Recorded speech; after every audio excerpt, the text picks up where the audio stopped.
Shalom puji Tuhan Bapak Ibu Saudara yang dikasihi Tuhan. Renungan firman Tuhan hari ini adalah tentang metamorfosa. Kata metamorfosa berarti perubahan bentuk. Kata ini umumnya dipakai untuk menggambarkan proses perkembangbiakan beberapa jenis binatang seperti kupu-kupu, serangga, katak. Proses metamorfosa seekor kupu-kupu sungguh sangat menakjubkan. Dari telur kemudian berubah menjadi larva atau ulat, kemudian berubah menjadi pupa atau kepompong, baru kemudian menjadi kupu-kupu.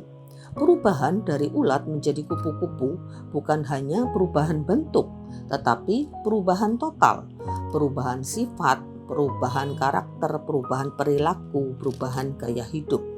Nah, metamorfosa seperti metamorfosa kupu-kupu ini bisa digunakan sebagai analogi untuk menggambarkan metamorfosa kehidupan orang-orang percaya di dalam Kristus, dari orang berdosa menjadi ciptaan baru sebagaimana tertulis di dalam 2 Korintus 5 ayat yang ke-17. Jadi siapa yang ada di dalam Kristus, ia adalah ciptaan baru. Yang lama sudah berlalu, sesungguhnya yang baru sudah datang. Dan setelah menjadi ciptaan baru, orang percaya di dalam Kristus harus terus-menerus mengalami metamorfosa, terus-menerus mengalami perubahan demi perubahan menuju kesempurnaan. Dan perubahan itu adalah sesuatu yang dinamis dan merupakan proses seumur hidup. Karena rancangan Tuhan tidak sekedar kita menjadi ciptaan baru yang diampuni dosanya, dikuduskan, tetapi Allah ingin bahwa setiap kita menjadi manusia-manusia rohani yang dapat dipakai oleh Tuhan, dapat memuliakan Tuhan dan menjadi berkat. Nah, perubahan itu tentu membutuhkan waktu, membutuhkan komitmen, membutuhkan disiplin, karena ada banyak hal-hal yang tidak enak yang harus dilalui, membutuhkan pengorbanan juga.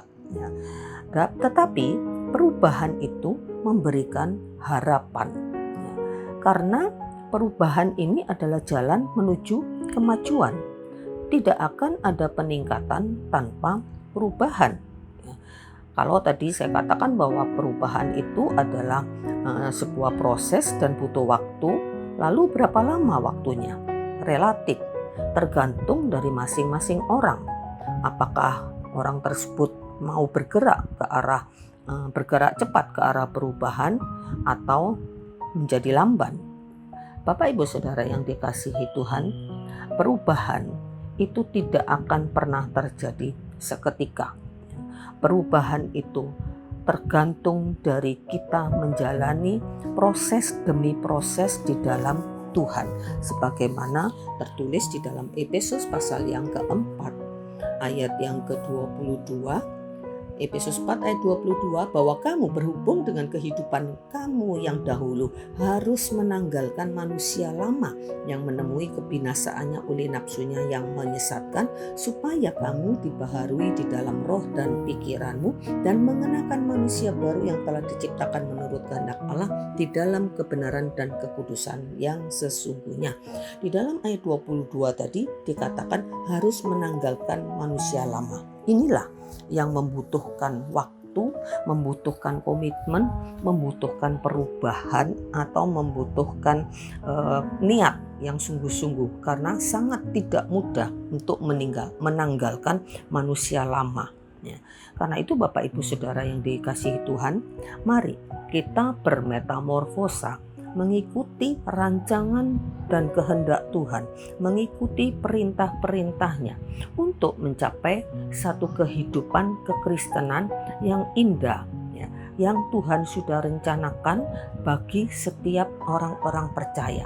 Masing-masing orang percaya akan bermetamorfosa atau akan menjadi sesuatu yang berbeda satu dengan yang lainnya, sesuai dengan karunia yang Tuhan anugerahkan, sesuai dengan kepribadian masing-masing.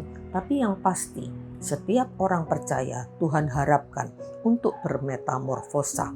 Ketika kupu-kupu itu sudah dari kepompong sudah menjadi kupu-kupu, kita akan melihat bagaimana indahnya kupu-kupu itu. Ya, sayapnya, warna-warninya yang sangat indah, bisa terbang ke sana kemari.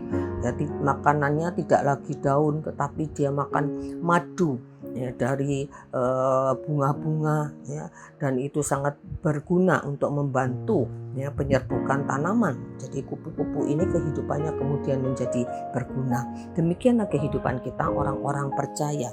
Karena itu Bapak Ibu Saudara yang dikasihi Tuhan, mari kita menjalani proses metamorfosa dan kita jangan lamban, tapi kita bergerak cepat. Karena di dalam 2 Korintus 3 ayat 18 dikatakan, dan kita semua mencerminkan kemuliaan Tuhan dengan muka yang tidak terselubung. Dan karena kemuliaan itu datangnya dari Tuhan yang adalah Roh, maka kita diubah menjadi serupa dengan gambarnya dalam kemuliaan yang semakin besar. Jadi rancangan Allah di dalam metamorfosa kehidupan kita adalah untuk kita memiliki kemuliaan Tuhan dan menjadi berkat bagi banyak orang. Amin. Puji Tuhan, Tuhan memberkati. Mari kita berdoa. Tuhan, tolong kami untuk menjalani metamorfosa kehidupan kami di dalam Tuhan. Menjalani perubahan demi perubahan sampai kami tiba pada rancangan-Mu yang terbaik dan kehidupan kami boleh memuliakan Tuhan dan menjadi berkat bagi banyak orang. Terima kasih Tuhan atas karya-Mu dalam hidup kami. Dalam nama Yesus kami mengucap syukur dan berdoa. Amin. Puji Tuhan, Tuhan memberkati.